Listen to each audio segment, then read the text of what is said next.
सब network crime world को subscribe करें, बेल आइकन दबाएं और अपडेट पाएं।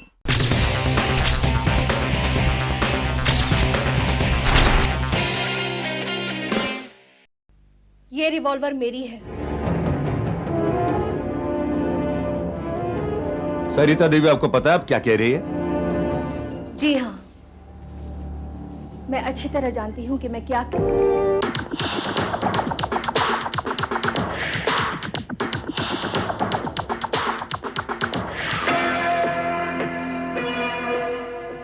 मैं समझी थी कि इस कातिल को आत्महत्या समझा जाएगा, मगर पता नहीं कैसे आपने ये जान लिया कि ये कत्ल है, आत्महत्या नहीं। उस सुसाइड नोट की वजह से सरिता देवी, वैसे आपको भी पता होगा आपने उस सुसाइड नोट में क्या लिखा था? जी हाँ, मुझे याद है। मैंने लिखा था, I killed myself. यस।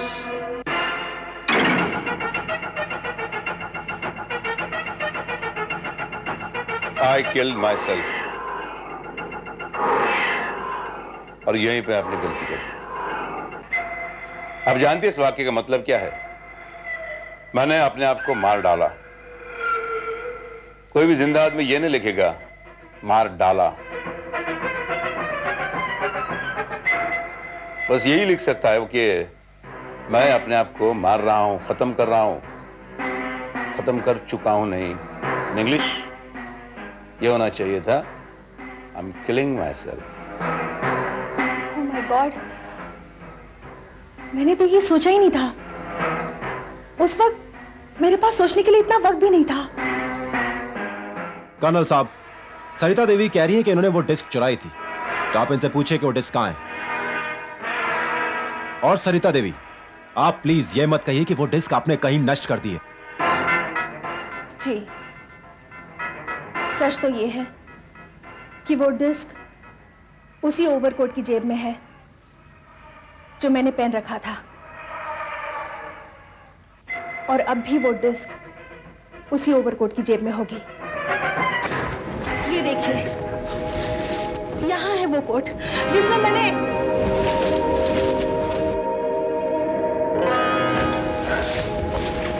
अरे वो कोट कहां गया? सरिता देवी, हाँ वो कोट कहाँ गायब हो गया? नहीं कर्नल, मैंने वो कोट यही रखा था, मुझे अच्छी तरह याद है। पता नहीं कहाँ गया। और उस कोट के साथ शायद वो डिस्क भी गायब हो गई, है ना? आप कहना क्या चाहते हैं? मैं झूठ बोल रही हूँ? कर्नल, आप मेरा यकीन कीजिए, वो डिस्क मैंने प्रभाकरन के घर से निकालकर उसी ओवरकोट की जेब में रखी थी। सरिता देवी, हम आपकी बात का यकीन कर भी ले, लेकिन कानून आपकी बात पर यकीन नहीं करेगा, क्योंकि कानून को सबूत चाहिए, सबूत। और आपके पास आपकी बात का कोई भी सबूत नहीं है। कर्नल, वो डिस्क मेरी बात का सबूत है। लेकिन वो है कहाँ? यहाँ ना तो आपका वो कोट है और ना ही वो डिस्क। अगर आप ये कह रही हैं कि कोट आपने यहाँ टांगा था, तो वो कहाँ गायब हो गया? कौन गायब हो गया सरिता?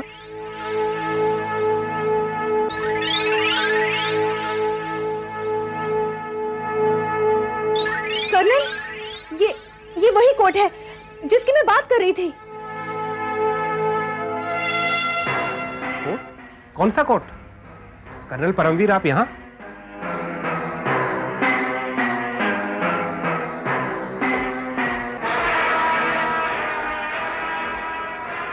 दयाल, आपकी धर्मपत्नी का कहना यह है कि कल रात ये प्रभाकरन के घर गई थी ये कोट पहनकर, और वहां प्रभाकरन से उन्होंने एक डिस्क उठाकर इसी कोट की जेब में डाली थी। सरिता प्रभाकरन के घर गई थी? लेकिन क्यों? क्योंकि वो हमारी जिंदगी, हमारी खुशियां बर्बाद कर देना चाहता था। वो एक झोंक बनकर चिपक जाना चाहता था ताकि जिंदगी भर हमारा खून चूसता रहे।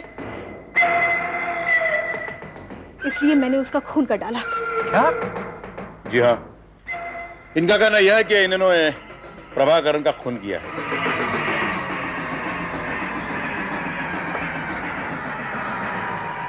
नामुमकिन। सरिता कभी किसी का खून नहीं कर सकती। इन्होंने आज तक एक चींटी तक तो मारी नहीं, किसी इंसान का खून क्या करेंगी? और एक ऐसे इंसान का खून जिसके कत्ल के दावेदार पहले ही 2 लोग बन चुके हैं। कर्नल, वो दोनों झूठ बोल रहे हैं। खून खून मैंने किया है और इस बात का सबूत है वो डिस्क जो जो इस कोर्ट में मौजूद है। आप खुद ही चेक कर लीजिए ना।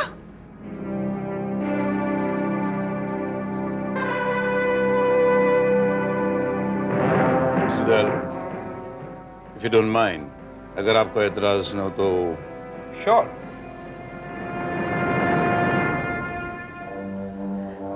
बाई नहीं कर्नल, दाहिनी जेब में।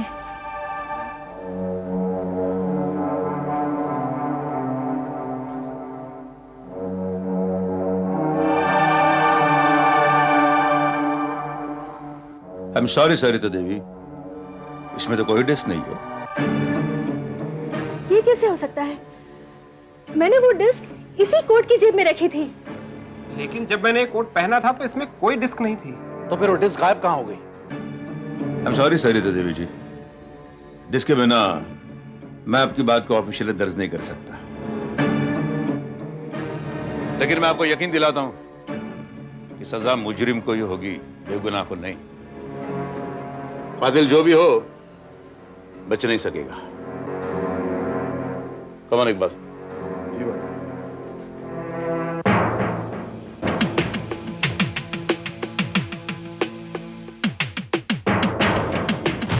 कमाल है कर्नल भाई, केस पहले जितना आसान नजर आ रहा था उतना ही उलझता जा रहा है।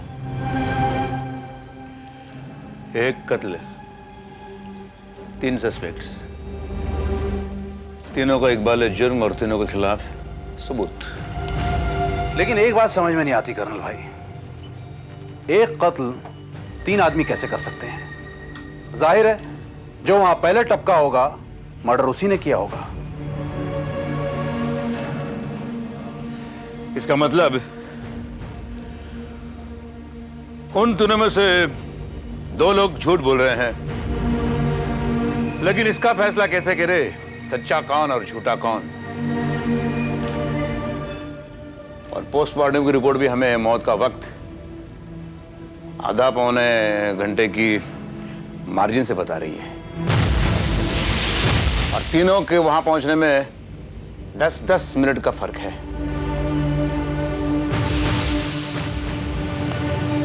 कर्नल भाई, कहीं ये इन तीनों की मिली भगत तो नहीं, और तीनों मिलकर कहीं कानून और पुलिस को गुमराह करने की कोशिश तो नहीं कर रहे हैं? हो सकता है, और यह भी हो सकता है कि कत्ल इन तीनों में से किसी ने मैंने किया हो। तीनों एक दूसरे को बचाने के लिए झूठ बोल रहे हो। आखिर जैसा तुम कह रहे थे कर्नल, वैसा ही हुआ।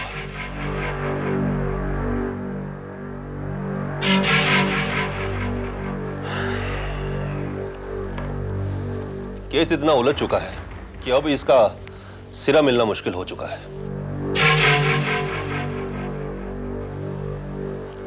मिलेगा जादू, मिलेगा, लेकिन इस गुत्थी का सिरा वहां है ही नहीं जहां हम ढूंढ रहे हैं। anyway, पोस्टमार्टम की रिपोर्ट क्या कहती है? देखोगे तो दिमाग घूम जाएगा कर्नल, केस बहुत उलझ चुका है।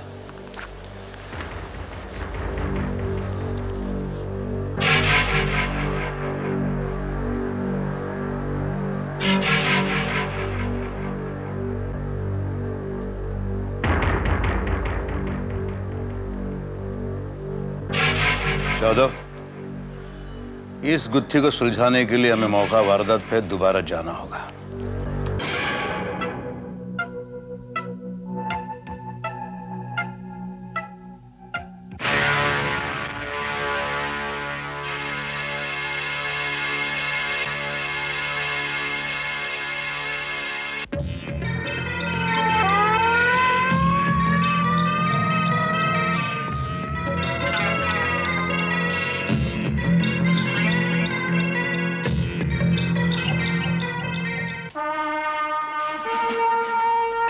Hello everybody.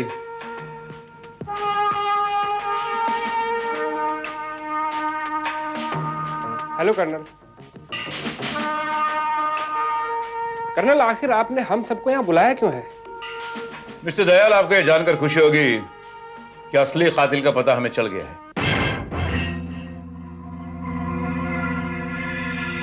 ओह, यानी आप मुझे गिरफ्तार करना चाहते हैं? सरिता देवी, ये सच है कि प्रभाकरण के शरीर से जो गोली मिली वो आप ही ने चलाई थी, लेकिन प्रभाकरण का खून आपने नहीं किया। सरिता देवी जब 9:15 बजे के करीब यहां पहुंची तो प्रभाकरण की लाश यहां पड़ी थी।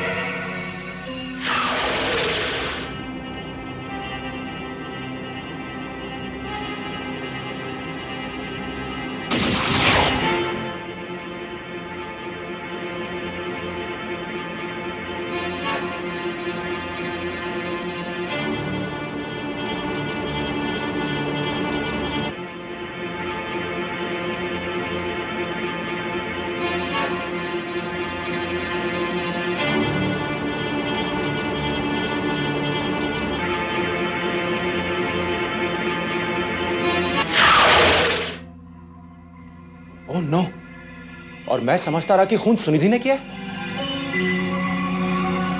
जब मैंने वहां पे प्रभाकरण की लाश देखी और उसके 5 मिनट बाद सुनिधि वहां पहुंची।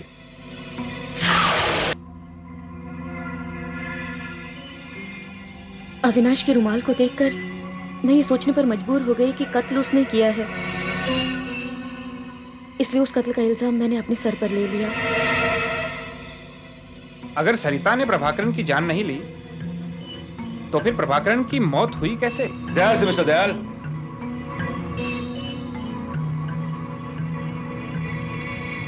पोस्टमार्टम की रिपोर्ट के मुताबिक प्रभाकर की मौत किसी तेज जहर से हुई है। जहर से? इसका मतलब साहब ने सचमुच आत्महत्या की थी? जी नहीं, उन्होंने आत्महत्या नहीं की, बल्कि उनका खून हुआ है। किसी ने उनकी शराब में जहर मिलाया था। जी हाँ। लेकिन ये कैसे हो सकता है? जब मैं 8:40 पर यहाँ से गई थी तो प्रभाकरण बिल्कुल अकेले थे, तो फिर उनकी शराब में जहर किसने मिलाया और क्यों मिलाया? सब बताता हूँ, सब बताता हूँ। सरिता देवी, जब आप 9:15 बजे यहाँ पहुंची थी तब ग्लास भरा हुआ था या खाली था? ये गिलास तो आधे से ज्यादा खाली था, थोड़ी सी शराब थी उसमें। मिस्टर अविनाश, जब 9 बजे आप यहाँ पहुंचे तब? जी, उस वक्त तो यहाँ पे कोई गिलास नहीं था। Are you sure? या आई एम वेरी श्योर, यहाँ पे कोई गिलास नहीं था। ये कैसे हो सकता है? जब मैं यहाँ पहुंची तो ये गिलास यहीं पर था और इतना ही भरा हुआ था। इसका मतलब जब सरिता देवी आई थी तब जो गिलास यहाँ था उसमें जहर मिली शराब थी। जब मिस्टर अविनाश यहाँ आए तो कातिल ने वो गिलास हटा दिया था, उसे धोकर साफ करके दोबारा उसमें शराब भर कर ये यहाँ रख दिया था। गॉड, इसका मतलब जब मैं यहाँ आया कातिल यहाँ मौजूद था। यस। लेकिन कातिल कौन है? कातिल जो भी हो, लेकिन उसकी उंगलियों के निशान इस ग्लास पर जरूर होंगे, ये मेरा दावा है। लेकिन साहब, इस गिलास पर मेरे भी फिंगरप्रिंट्स हो सकते हैं, क्योंकि ये गिलास मैंने ही लाके दिया था। नहीं रत्नेश, नहीं, इस पर तुम्हारी उंगलियों के निशान नहीं हो सकते, क्योंकि तुम्हारी उंगलियों के साथ साथ प्रभाकरण की उंगलियों के निशान भी उस पर होंगे, लेकिन वो ग्लास तो कातिल ने धो दिया। इसलिए इस ग्लास पर सिर्फ कातिल की उंगलियों के निशान होंगे। लेकिन कातिल तो कोई भी हो सकता है। प्रभाकरण के ना जाने कितने दुश्मन होंगे।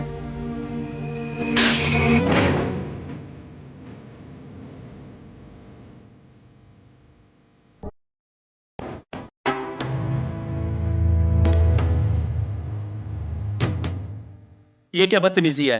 आपने मुझे धक्का क्यों दिया? What? मैंने आपको कब धक्का दिया? मिस्टर दयाल, आपने?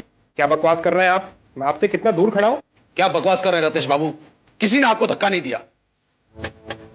मैंने देखा आप खुद लड़खड़ाए थे और ये ग्लास भी आप ही ने जानबूझकर तोड़ा है। क्या बात करते हैं आप? मैं वो गिलास क्यों तोड़ूंगा? ताकि उस पर से तुम्हारे फिंगरप्रिंट ना उठाए जा सके। नॉनसेंस, मेरे फिंगरप्रिंट्स उसके लाश पर हो ही नहीं सकते।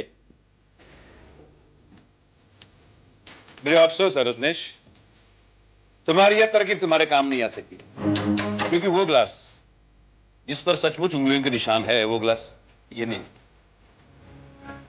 ग्लास यहां है मेरे पास मौजूद।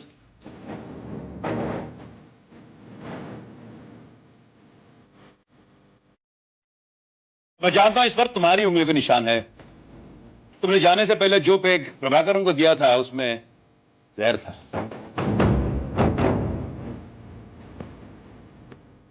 इस जहर से प्रभाकरन की मौत हो गई।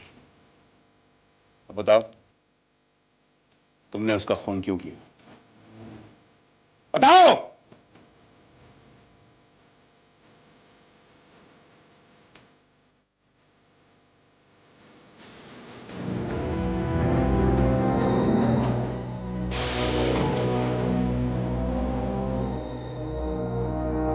हाँ हाँ, मैंने उसका खून किया है। मैंने उसे जहर दिया है। अगर मैं उसे जहर ना देता तो एक मासूम लड़की की जिंदगी में जहर घोल देता। उस दिन सरिता देवी जब प्रभाकरन से मिलकर गई तो मैंने उन्हें कितना समझाया। साहब, एक बात कहें? हाँ, क्या पेशगी चाहिए? नहीं साहब, हम उस औरत के बारे में बात करना चाहते हैं। किस औरत के बारे में? वो जो साहब यहाँ आई थी। उस औरत के बारे में तुम क्या बात करना चाहते हो? साहब, वो बड़ी भली और अच्छी औरत है। आप उसे क्यों परेशान कर रहे हैं? आप उसे बख्श दीजिए साहब। मैं आपकी जिंदगी भर गुलामी करूंगा साहब।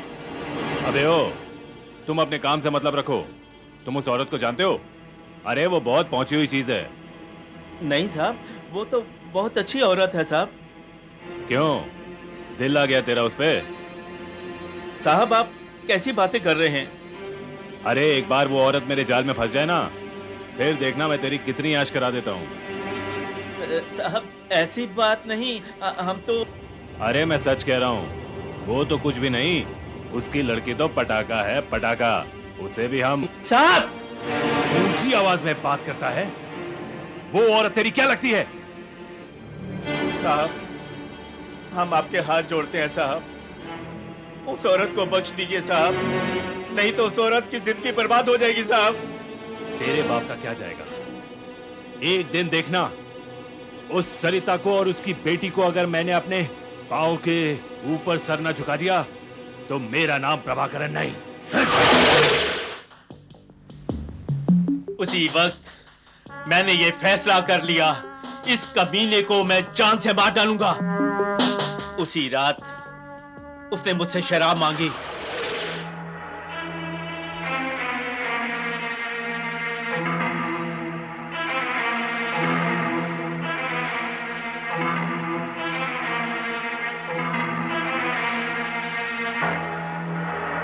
साहब, क्या है?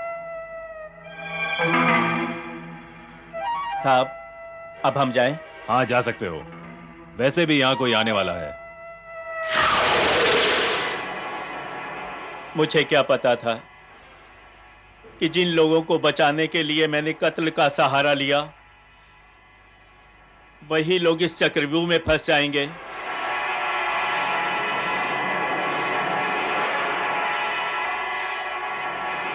मुझे अपने पकड़े जाने का अफसोस नहीं है।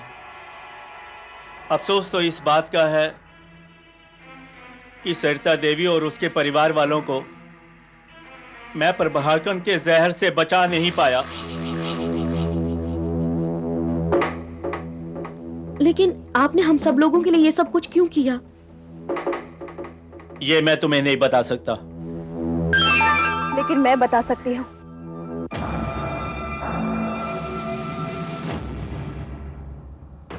नहीं, तुम ऐसा मत करना। मुझे आपको पहचानने में देर हो गई। 25 सालों में आप कितने बदल गए। सुनिधि, तुम जानती हो ये कौन है? ये तुम्हारे पिता हैं। क्या?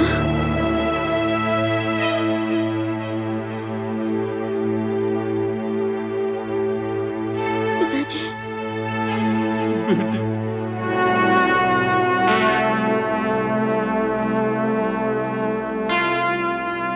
हाँ बेटी,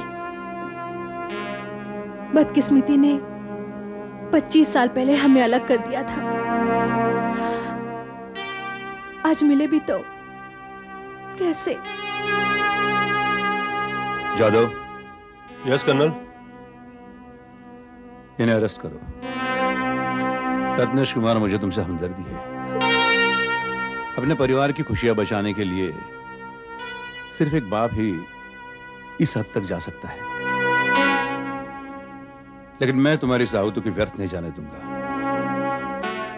मैं तुमसे वादा करता हूं, तुम्हारे बेटे की भविष्य पर कोई आंच नहीं आएगी। I promise you.